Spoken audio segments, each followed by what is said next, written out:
नमस्कार सभी लोगों को। गुरु परंपरा योग संस्थान में आपका स्वागत है। आज हम लोग योगियों का जीवन परिचय पढ़ेंगे। हम लोग महर्षि पतंजलि की योग परंपरा सबसे पहले देखेंगे। आज हम लोग जानते हैं और प्रार्थना में करते हैं कई बार, तो प्रार्थना मशहूर है महर्षि पतंजलि को लेकर के। वो है योगेन चित्तस्य पदेन वाचम मलम शरीरस्य च वैद्यकेनम योपाकरोत्तम प्रवरम मुनिनाम पतंजलि प्रांजलि रानतो अस्मि। अब यहाँ पर जो शब्द है योगेन चित्तस्य एक, उसके बाद है पदेन वाचाम दो, और फिर है मलम शरीरस्य च वैद्यकेनम। इससे ये जाहिर होता है कि महर्षि पतंजलि को तीन चीजों के लिए श्रेय दिया जा रहा है। एक योग के लिए, दूसरा व्याकरण के लिए, और तीसरा है आयुर्वेद के लिए। अब हम लोग सिर्फ योग के विषय में जानते हैं कि महर्षि पतंजलि सिर्फ उन्होंने योग सूत्र लिखा, लेकिन जब हम इस प्रसिद्ध मंत्र को या प्रार्थना को हम लोग बोलते हैं तो उसका अर्थ यही है कि मैं उन मुनियों में श्रेष्ठ महर्षि पतंजलि को हाथ जोड़कर प्रणाम करता हूं, जिन्होंने योग से अंतःकरण के, पद से वाणी की यानी व्याकरण से वाणी की, और वैद्यक यानी आयुर्वेद ग्रंथ से शरीर के मल को दूर किया। तो उन्होंने चित्त को भी साफ किया, उन्होंने हमारी वाणी को भी शुद्ध किया, और उन्होंने शरीर को भी शुद्ध किया, शरीर के मल को भी दूर किया। तो इसका मतलब तीन शास्त्रों के रचयिता महर्षि पतंजलि हुए। अब यहीं पर पहले इन तीनों को देख लेते, क्योंकि हमारा कॉन्सेप्ट बिल्कुल क्लियर होना चाहिए, नहीं तो दिक्कत हो जाएगी। कॉन्सेप्ट इस मामले में भी क्लियर होना चाहिए कि क्या महर्षि पतंजलि कोई एक ही व्यक्ति थे या कई महर्षि पतंजलि हुए। तो उस प्रार्थना के हिसाब से योग सूत्र, व्याकरण महाभाष्य और चरक संहिता, इनके जनक माना जाता है कि महर्षि पतंजलि थे। अब योग सूत्र के बारे में कोई संशय नहीं है, व्याकरण महाभाष्य भी है, उसके बारे में कहा जाता है कि महर्षि पतंजलि ने लिखा है, और चरक संहिता के बारे में भी कहा जाता है, लेकिन सभी विद्वान इसको लेकर एक मत नहीं है। उनका कहना है कि हो सकता है कि महर्षि पतंजलि नाम से कई ऋषि, कई विद्वान हुए होंगे, क्योंकि एक विद्वान ही तीनों चीजों की रचना नहीं कर सकते। क्यों? क्योंकि तीनों शास्त्रों का काल अलग अलग है। दरअसल महर्षि पतंजलि ने पाणिनि के अष्टाध्यायी पर व्याकरण महाभाष्य लिखा, फिर पातंजल योग दर्शन की बात आती है, तो दोनों का काल अलग अलग है। तो इस वजह से एक विद्वान हुए J.H. वुड्स, उन्होंने कहा कि दोनों पतंजलि अलग थे, क्योंकि इनका काल अलग अलग है, तो इतने लंबे समय तक एक ही व्यक्ति नहीं हो सकते। तो पतंजलि जैसे कि व्यास जी हैं, तो व्यास जी जैसे पदवी के रूप में माना जाता है, वैसे ही शायद पतंजलि भी पदवी के रूप में कई पतंजलि हुए होंगे। वहीं प्रोफेसर जैकोबी और प्रोफेसर कीथ के मुताबिक व्याकरण भाष्य और योग दर्शन की भाषा शैली भी अलग है। अब एक व्याकरण है, एक योग दर्शन है, तो भाषा शैली तो अलग होगी ही, लेकिन उनका कहना है कि व्यक्ति अगर एक हो तो भाषा शैली एक होनी चाहिए। तो इनका कहना है, प्रोफेसर कीथ का और जैकोबी का, कि भाषा शैली अलग होने की वजह से इनके रचयिता एक नहीं हो सकते, अलग अलग होंगे। वहीं प्रोफेसर एस.एन. दास गुप्ता ने हिस्ट्री ऑफ इंडियन फिलॉसफी में दोनों पतंजलि को एक माना है। किन्होंने? Professor S N. दास गुप्ता ने माना है इस किताब में, हिस्ट्री ऑफ इंडियन फिलॉसफी में, कि दोनों पतंजलि एक ही हैं और दोनों की भाषा शैली मिलती जुलती है, ऐसा इनका मत है। अब महर्षि पतंजलि के बारे में समय को लेकर के बहुत दुविधा है। कि किस समय का इनको माना जाए। इनके बारे में कई कहानियां भी प्रचलित हैं, तो हम लोग 5 कहानी जो प्रचलित हैं उसको 2-2 लाइन में देख लेते हैं।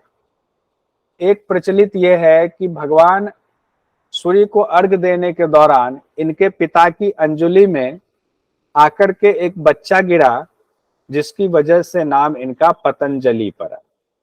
अंजलि में गिरने की वजह से नाम पतंजलि पड़ा।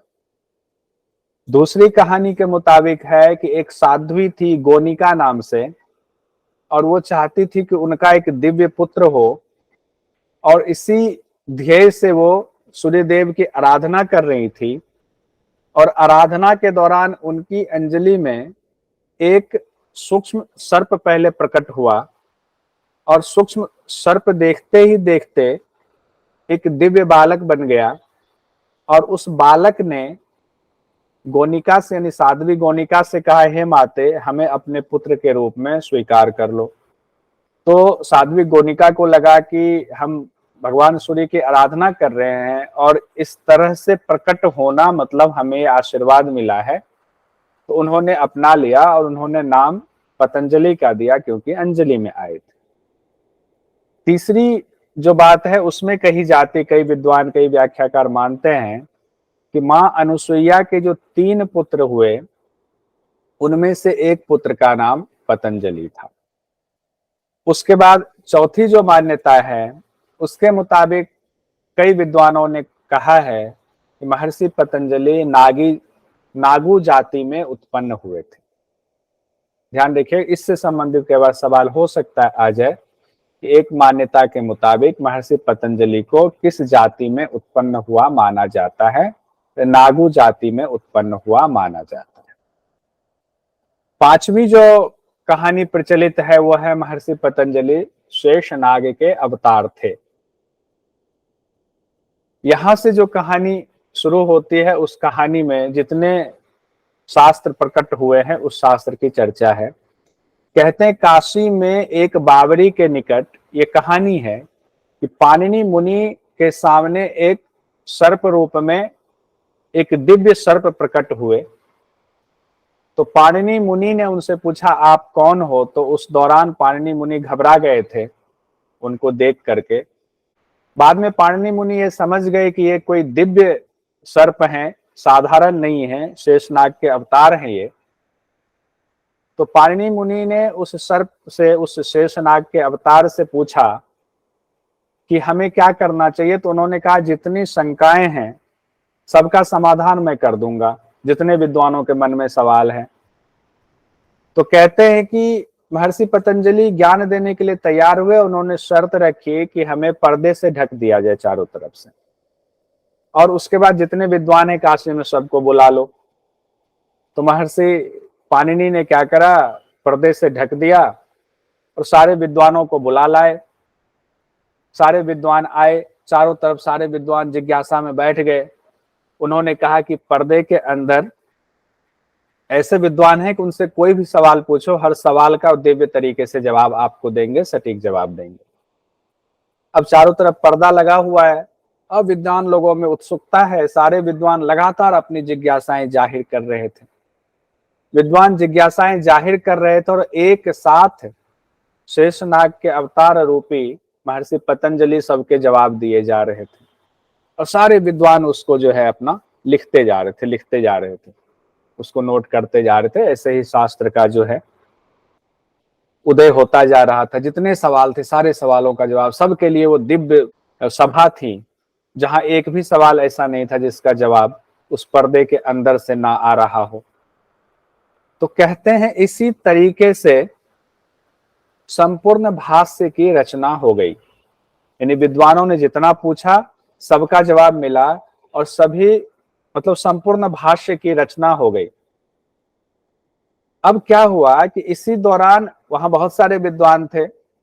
एक विद्वान ने जिज्ञासावश क्या करा, पर्दा को हटा दिया। कहा, आखिर देखें तो इतने विद्वान जिन्होंने हर सवाल का जवाब दे दिया और हमें संतुष्ट कर दिया, आखिर वो हैं कैसे, कैसे दिखते हैं, और कैसे जो है वो एक साथ इतना सबका जवाब दे रहे हैं। तो उन्होंने पर्दा हटा दिया। जैसे ही पर्दा हटाया तो शर्त पहले लगी थी कोई पर्दा नहीं हटाएगा, तो पर्दा हटाया। शेष नाग के फुफकार से जो लेख लिखे गए थे, विद्वानों ने लिखे थे, सभी लेख जल गए। अब सब चिंता में पड़ गए कि यहाँ तो भाष्य की रचना हो गई थी और यहाँ तो जो है सारे लेख जल गए। अब कहते हैं, कथा कहानी में कहा जाता है कि जिस सरोवर के पास थे, वहीं सरोवर के पास एक वृक्ष था। उस वृक्ष के ऊपर एक यक्ष भी बैठे हुए थे और वो भी उस ज्ञान को सुन करके पत्तों पर लिखते जा रहे थे। तो जब उन्होंने देखा कि ब्राह्मण लोग, विद्वान लोग सब परेशान है क्योंकि उनकी लिखी हुई चीजें जल गई, भस्म हो गई, उन्होंने उन पत्तों को नीचे गिराना शुरू किया कि कहा ठीक है अब नीचे गिराते हैं, इसको देख करके ये लोग भाष्य की रचना कर लेंगे। तो उन्होंने पत्तों को नीचे गिरा दिया। उसी दौरान कहते हैं कि वहां मौजूद बकरियां चल रही थी, बकरियों ने जो है कुछ पत्तों को खा गई। अब विद्वान लोग उसको जितना समेट सकते थे समेटा, कुछ पत्ते जो है बकरी खा गई। तो इसीलिए कहा जाता है भाष्य में कई जगहों पर विसंगतियां पाई गई हैं या पाई जाती हैं। ये कथा कहानी है। अब आते हैं हम लोग कि योग सूत्र का रचना काल क्या माना जाए।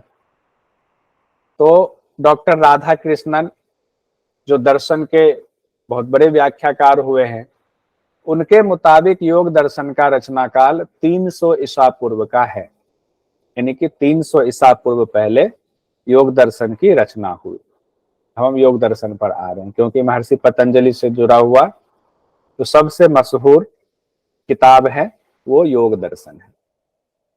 वहीं कई विद्वानों का मत अलग भी है इसको लेकर के। कुछ ईसा की चौथी सदी मानते हैं कि ईसा के बाद जो है पातंजल योग दर्शन की रचना हुई, और कुछ का मानना है कि नहीं, 5000 साल पहले पातंजल योग दर्शन की रचना हो गई। अब पातंजल योग दर्शन को लेकर के, उनके जन्म को लेकर के, उनके काल को लेकर के, और एक ही पतंजलि थे या ज्यादा थे, इसको लेकर के संशय हम लोगों ने देख लिया किस तरह से विद्वानों में इसको लेकर मतभेद था। अब जो बहुत जरूरी है परीक्षा की दृष्टि से वो ये है कि योग दर्शन पर लिखी गई कौन कौन सी टीकाएं मशहूर हैं, किन किन लोगों ने योग दर्शन पर भाष्य किया है, वो जानना जरूरी है। पहला है योग भाष्य, जिसको व्यास भाष्य भी कहते हैं। ध्यान रखिए, इसके दो नाम हुए। जनरली जो नाम मशहूर है वो है व्यास भाष्य, लेकिन नाम है योग भाष्य। इनके भाष्यकार हैं व्यास मुनि। तिथि अज्ञात है कि ये जो व्यास मुनि यानी व्यास भाष्य जो हमारे सामने आता है, हम लोग पढ़ने के दौरान कहते हैं कि व्यास भाष्य में पातंजल योग दर्शन की इस तरह से व्याख्या की गई है इस सूत्र की। वो व्यास मुनि कौन थे और कब उन्होंने उसका भाष्य लिखा, इस बारे में भी कोई सटीक जानकारी मौजूद नहीं, क्योंकि व्यास जी बहुत सारे हुए। दूसरा है तत्व वैशारदी। ये बहुत मशहूर किताब है, भाष्य है। ये वाचस्पति मिश्र ने लिखी हुई है और 9वीं शताब्दी माना जाता है, यानी 841 ईस्वी। कई जगहों पर जिक्र है कि 841 ईस्वी के आसपास तत्व वैशारदी लिखी गई, तो 9वीं शताब्दी मोटा मोटा हम मानकर चलते हैं। ये योग भाष्य पर टीका है। अगर एग्जाम में आ जाए तत्व वैशारदी, इसके लेखक कौन है? वाचस्पति मिश्र है। उसके बाद जो एक और मशहूर किताब है वो है भोजवृत्ति। तो भोजराज इसके लेखक हैं और 11वीं शताब्दी में योग दर्शन पर जो भाष्य लिखा गया भोजराज ने लिखा, उसका नाम है भोजवृत्ति। एक है योग वर्तिका, हम लोग पढ़ते हैं विज्ञान भिक्षु को, बहुत नाम आता है विज्ञान भिक्षु के मुताबिक, विज्ञान भिक्षु के मुताबिक। और इन्होंने 14वीं शताब्दी में योग दर्शन पर भाष्य लिखा, व्याख्या की, और उसका नाम हुआ किताब का योग वर्तिका। तो योग वर्तिका के लेखक कौन है? विज्ञान भिक्षु।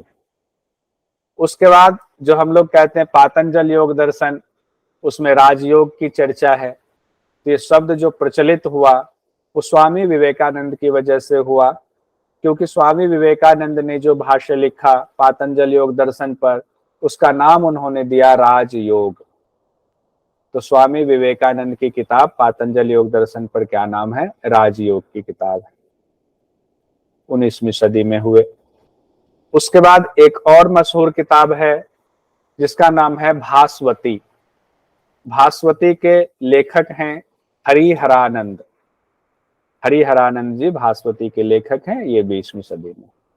इतना ही नहीं, और भी टीकाएं मौजूद हैं जिसमें कि राजमार्तंड, प्रदीपिका, वृत्ति, मणिप्रभा, चंद्रिका, योग सुधाकर, ये भी कुछ महत्वपूर्ण भाष्य हैं जो मौजूद हैं। अब सांख्य दर्शन की चर्चा आती है जब भी योग दर्शन की हम लोग चर्चा करते हैं, क्योंकि दोनों का आधार एक ही माना जाता है। बस एक तत्व को अगर छोड़ दे, ईश्वर तत्व को, तो कहते हैं सांख्य दर्शन पातंजल योग दर्शन का आधार ग्रंथ है। और योग दर्शन में केवल प्राप्ति का विस्तृत वर्णन किया गया है जो 4 पाद में विभक्त है। हम लोगों ने चारों पाद को विस्तार से पढ़ा है। समाधिपाद, साधनपाद, विभूतिपाद, कैवल्यपाद। एक में 51 सूत्र हैं, साधनपाद में 55 सूत्र हैं, विभूतिपाद में भी 55 सूत्र हैं, और कैवल्यपाद में 34 यानी 34 सूत्र हैं।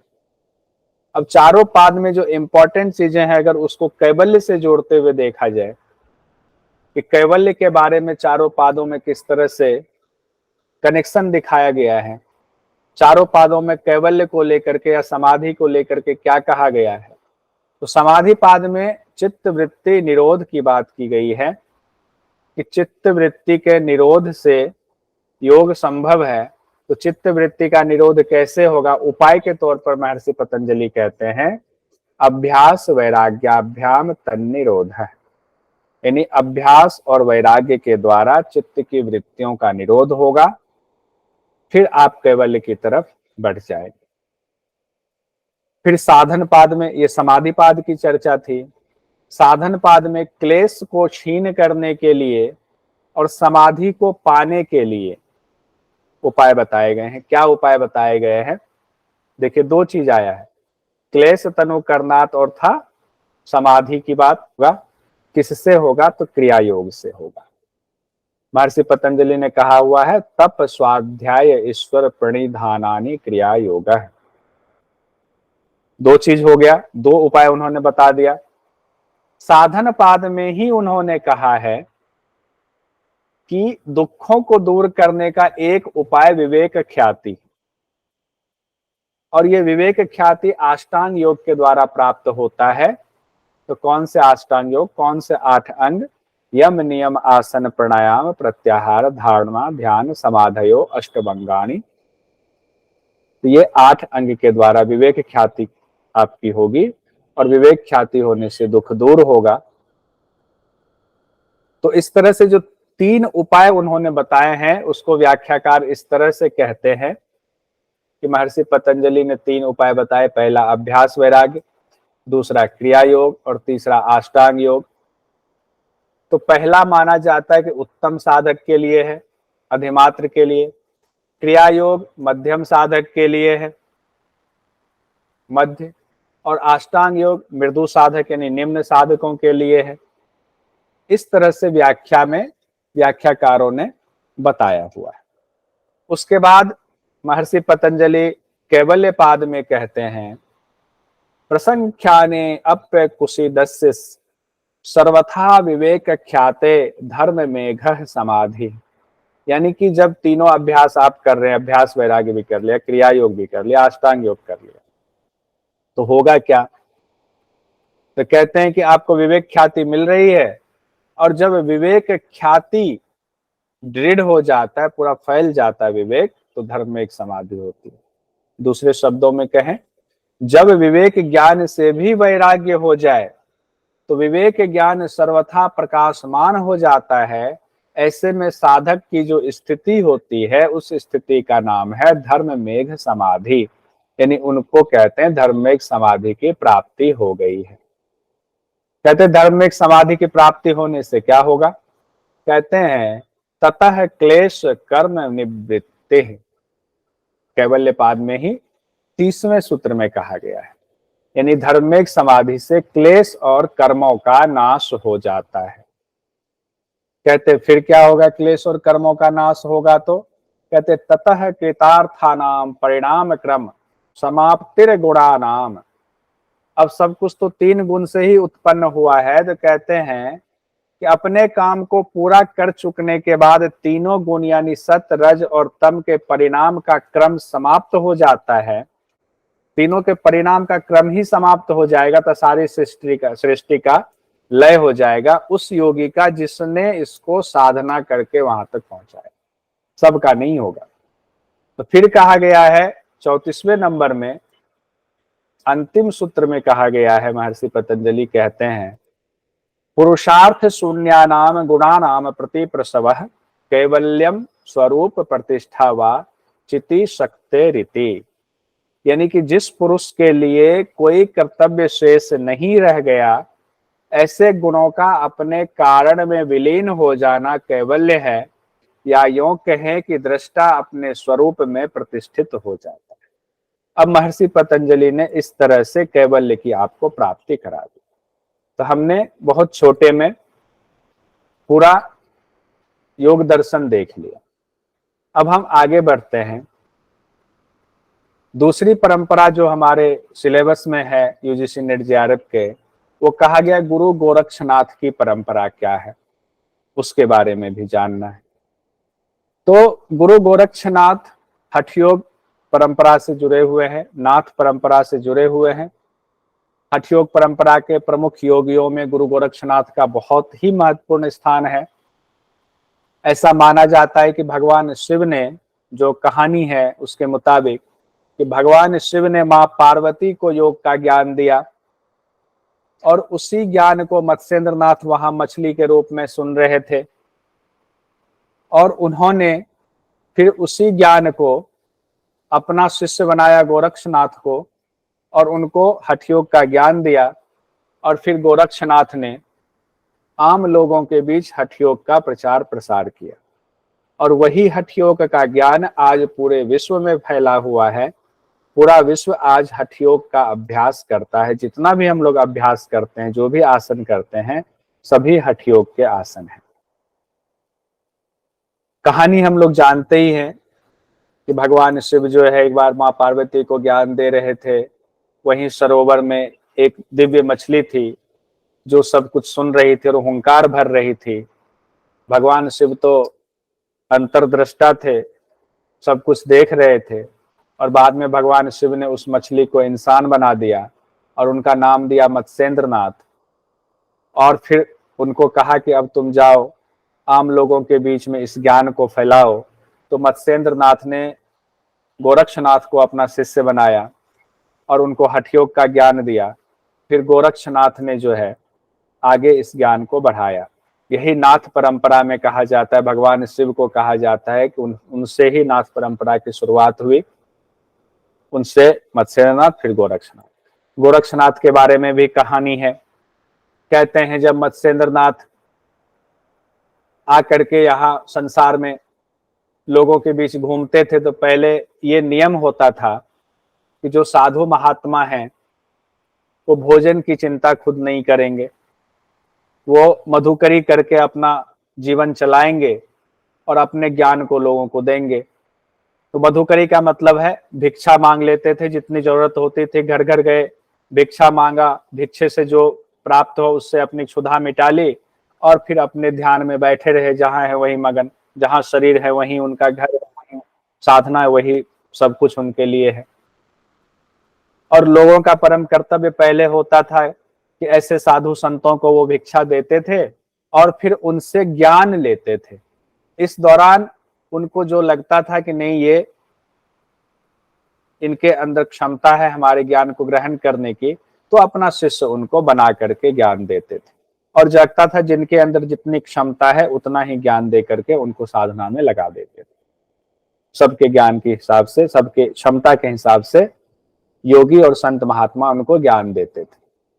उसी दौरान मत्स्येंद्रनाथ एक घर में पहुंचे और उन्होंने अलख निरंजन बोला। तो जब जिस घर में भी जाते थे भिक्षा देने के लिए, तो वहां संबोधित क्या करेंगे, तो संबोधन में वो कहते थे अलख निरंजन।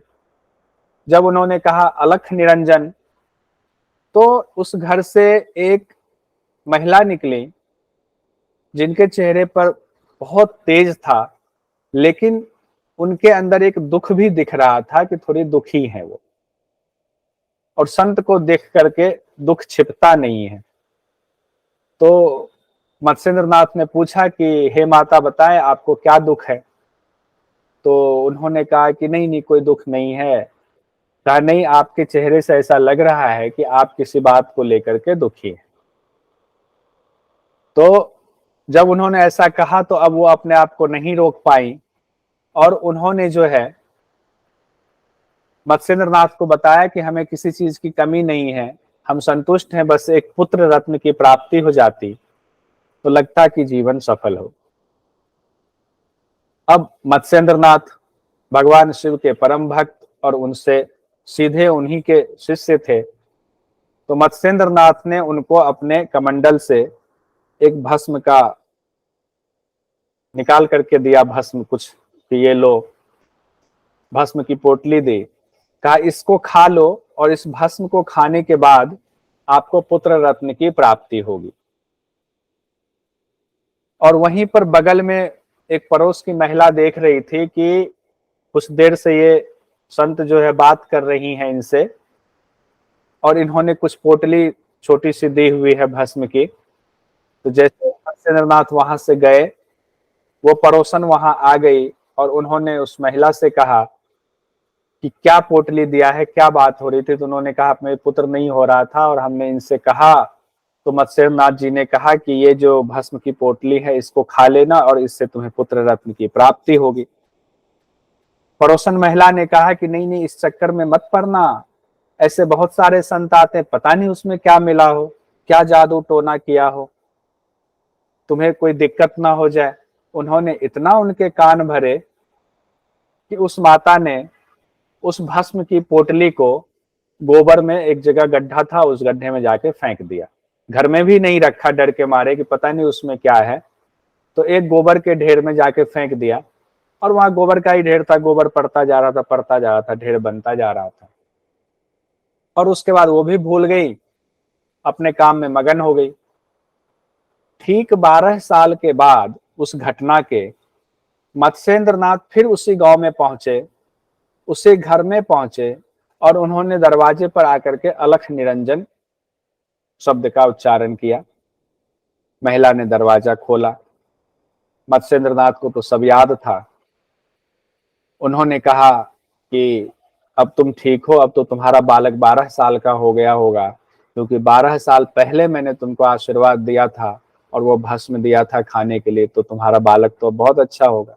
महिला लज्जित हो गई। उन्होंने जो है जब उनका दिव्य रूप देखा तो उनसे रहा नहीं गया, उन्होंने सारी कथा कहानी सुना दी, कैसे ऐसे हुआ। पड़ोस की महिला आई थी और उन्होंने कहा भस्म को फेंक दो, मैंने तो फेंक दिया।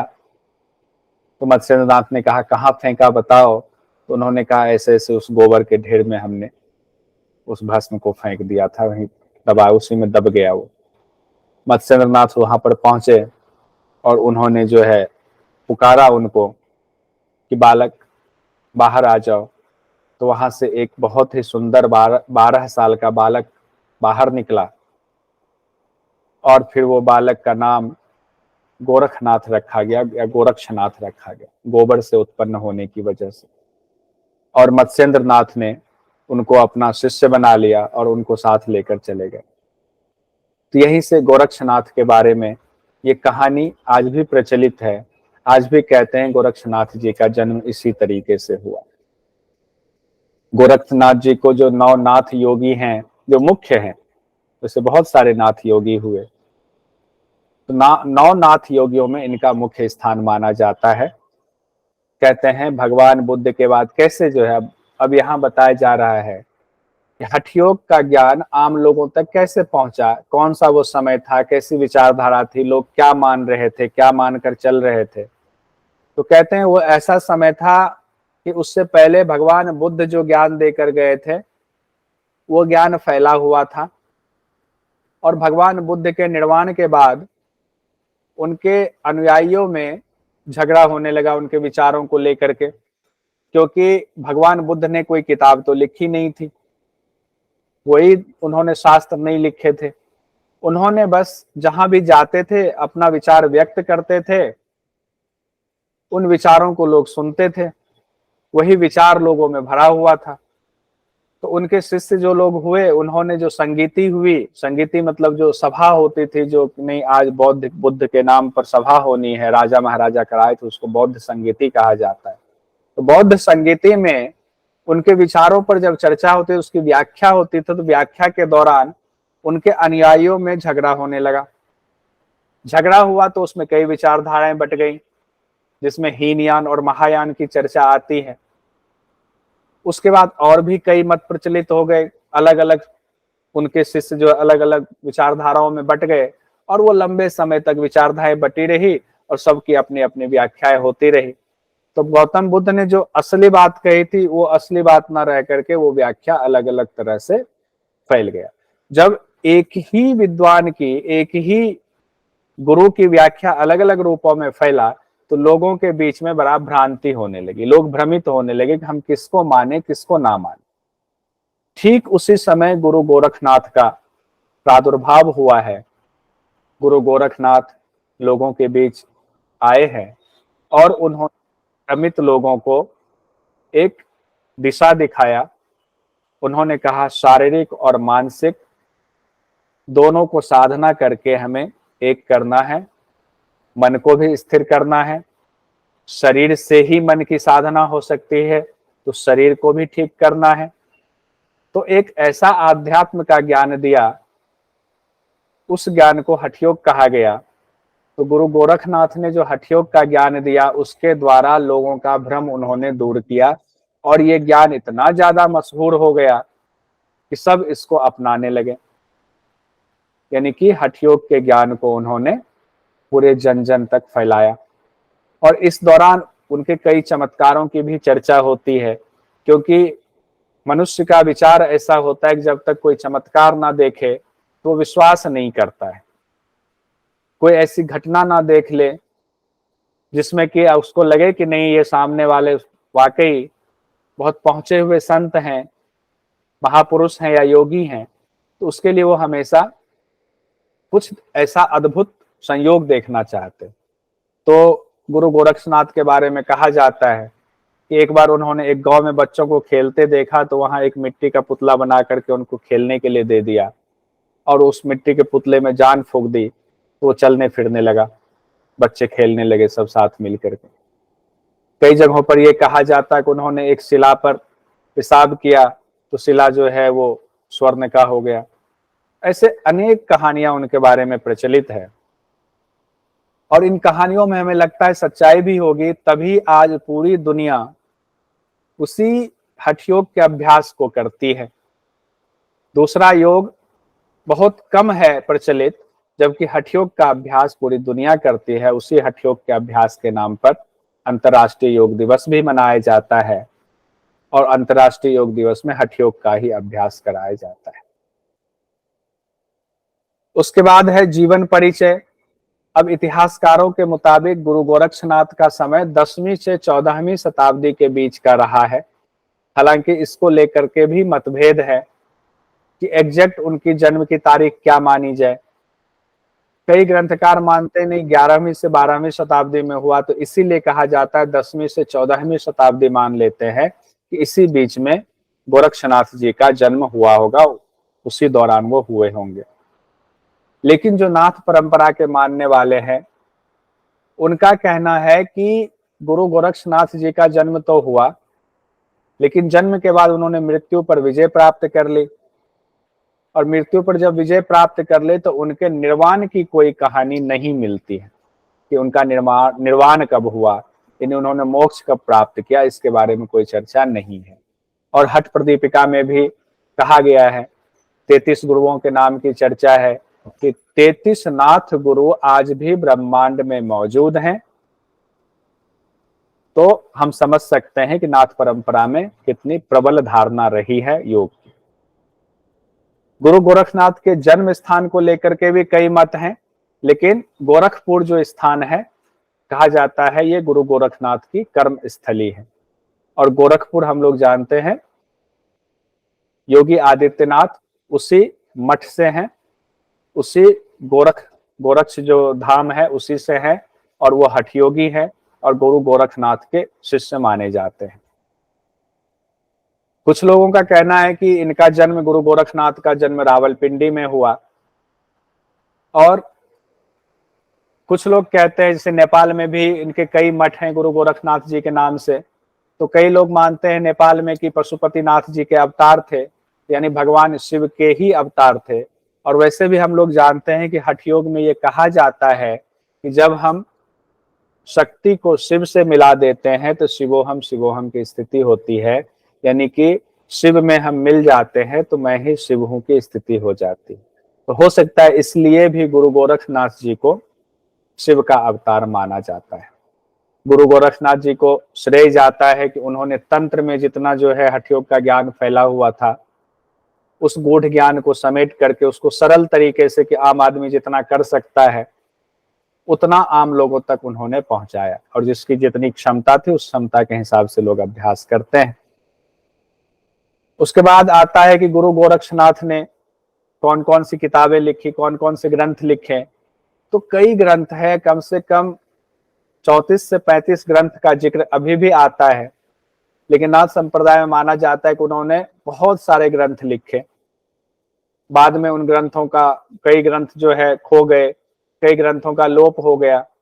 फिर भी जितना बचा हुआ उनमें जो प्रमुख ग्रंथ माने जाते हैं, जैसे गोरक्ष संहिता है जो हम लोगों ने पढ़ा भी है, सिद्ध सिद्धांत पद्धति है, गोरक्ष शतक है, चतुर्सित्यासन है, योग चिंतामणि कहते हैं, योग सिद्धांत पद्धति, गोरखसार, विराट पुराण, गोरख बोध, योग मार्तंड, गोरक्ष सहस्त्रनाम, गोरक्ष कल्प। ये कुछ महत्वपूर्ण नाम हैं, जिनमें से कुछ तो हिंदी में उपलब्ध हैं और कई शास्त्र उनके संस्कृत में उपलब्ध हैं गुरु गोरखनाथ जी के बारे में, जिसमें हम लोग ये है ना गुरु गोरक्ष संहिता और सिद्ध सिद्धांत पद्धति, ये हमारे सिलेबस में भी है और हम लोग इसको पढ़ते भी हैं। तो इसी से संबंधित अगर आ जाए, गोरक्ष संहिता के लेखक कौन है? गुरु गोरखनाथ हैं। सिद्ध सिद्धांत पद्धति के लेखक कौन है? गुरु गोरक्षनाथ है। तो आज हम लोग 2 ही तक रखेंगे, गुरु गोरक्षनाथ और महर्षि पतंजलि।